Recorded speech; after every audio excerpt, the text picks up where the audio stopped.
السلام عليكم ورحمة الله وبركاته. ازيكم حبايبي، عاملين ايه؟ يا رب تكونوا بخير واحسن حال. الفيديو ده نازل لكم متأخر شوية، بس اللي مخزنش البامية هيلحق يخزن بامية. في بامية يا بنات ممكن تلحقوا تخزنوها لرمضان. كل سنة وانتم طيبين. انا جبت كده 2 كيلو من البامية، هغسلهم كده غسلة حلوة وهقمعهم وهنخزنهم بطريقه حلوه بتقعد من السنه للسنه. الباميه بتقعد خضره، طعمها ما بيغيرش، بتبقى جميله ما شاء الله يعني عليها، بسم الله ما شاء الله. يعني في ناس خزنتها من اول السنه، وفي لسه ناس زي حالاتي كده او زي انا كده ما خزنتهاش. ممكن تلحقي تخزني دلوقتي، تخزني لك كيلو، تخزني لك 2 كيلو، تخزني لك كيلو ونص، زي ما تحبي. اللهم صل وسلم وبارك على سيدنا محمد وعلى اله وصحبه وسلم. انا هنقي منها الكبيره كده شويه، وبعد كده ايه هنعمل هي دي كده. دي لا كبيره قوي ولا صغيره قوي، حلوه للتخزين يا بنات. غسلتها غسله كويسه كده، وبعد كده هقمعها زي ما انتم كده شايفين. هقمع القمع اللي من فوق بس، والحته اللي من تحت دي، الزر اللي من تحت ده كده انا مش هحوشه، او البوز الرفيع اللي من تحت كده ده انا مش هحوشه. انت مش هتحشيه ليه؟ عشان ما ينزلش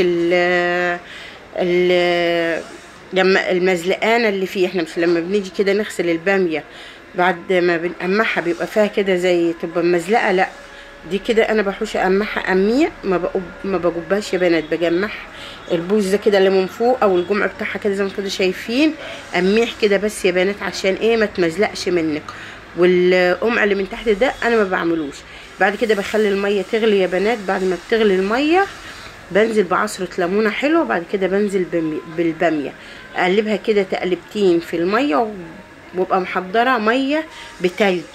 ابقى محضره ميه بتلج، بطلع من الميه اللي هي السخنه، بحط في الميه تلج زي ما انتوا كده شايفين. التلج زي ما انتوا كده ايه شايفينها.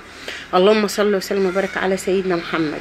بنطلع كده من الباميه دي كده، بنحط في التلج على طول عشان نحبس الحراره، ونعمل لها ايه صدمه كده، فتفضل الباميه خضره معانا وحلوه زي ما انتم كده شايفين، وتفضل زي ما تكوني لسه جايباها زي الشركات واحلى من الشركات.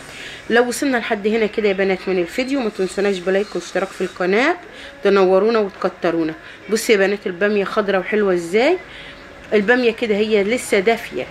الباميه انا طلعتها في مصفى، صفيتها خالص، وبعد كده هكيسها كده شايفين. الباميه كده دافيه يا بنات، عشان لو خليتيها لما تبرد خالص كده هتسود منك وشكلها هيغير. لا، تخليها زي ما هي كده دافيه كده، وتكيسيها كده وتحطها في الفريزر على طول.